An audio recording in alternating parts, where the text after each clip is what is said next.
एक दिन महर्षि रमर और काव्यकंठ गणपति मुनि के मध्य वार्तालाप हो रहा था।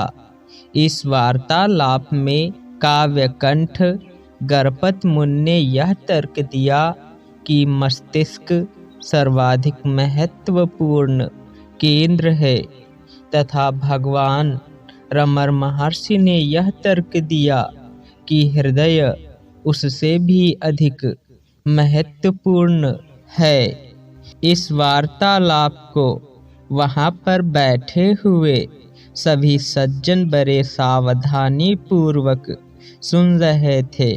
इस वार्तालाप के कुछ दिनों के पश्चात भगवान श्री रमर महर्षि को एक बालक ने अंग्रेजी में एक कविता लिखकर भेजी। यह बालक अभी 10वीं कक्षा को भी पास नहीं किया था। इस अंग्रेजी की छोटी कविता में इस वार्तालाप के विषय में लिखा हुआ था। यह कविता काव्यात्मक कल्पना की दृष्टि से असाधारण थी।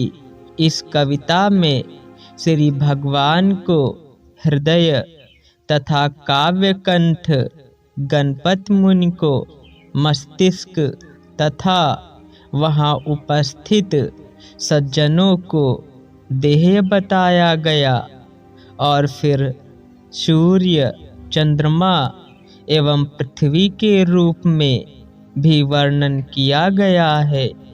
सूर्य का प्रकाश चंद्रमा पर प्रतिबिंबित होता है और पृथ्वी प्रदीप्त होती है।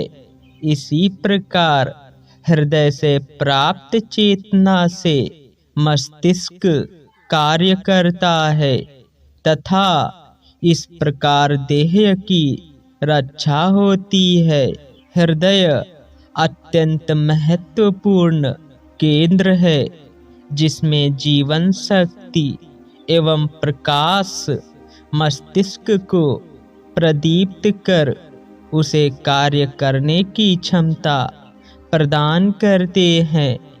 हृदय में अर्थात आत्मा में वासनाएं अत्यंत सूक्ष्म रूप से बंद रहती हैं।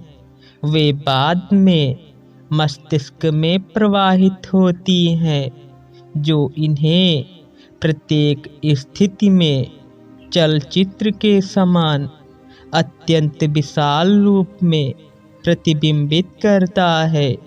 अर्थात इस प्रकार जगत को सिनेमा शो से कुछ अधिक नहीं कहा जाता है। श्री भगवान ने आगे कहा, यदि वासनाएं हृदय के स्थान पर मस्तिष्क में होती तो सिर काटने से वे निश्चय ही विलुप्त हो जाती और इस प्रकार पुनर्जन्मों का अंत हो जाता, परंतु ऐसा नहीं है।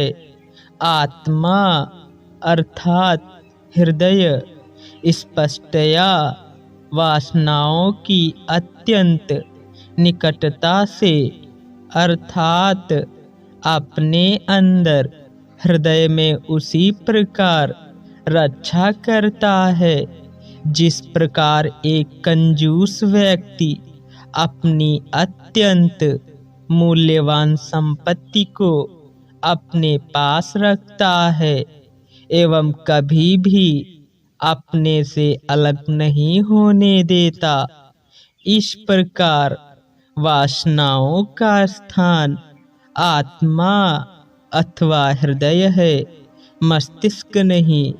यह मस्तिष्क केवल वासनाओं के खेल के लिए रंगभूमि है जो हृदय से हरे भरे कच्छ से वहां पहुंचती हैं। हरि ओम तत्सत।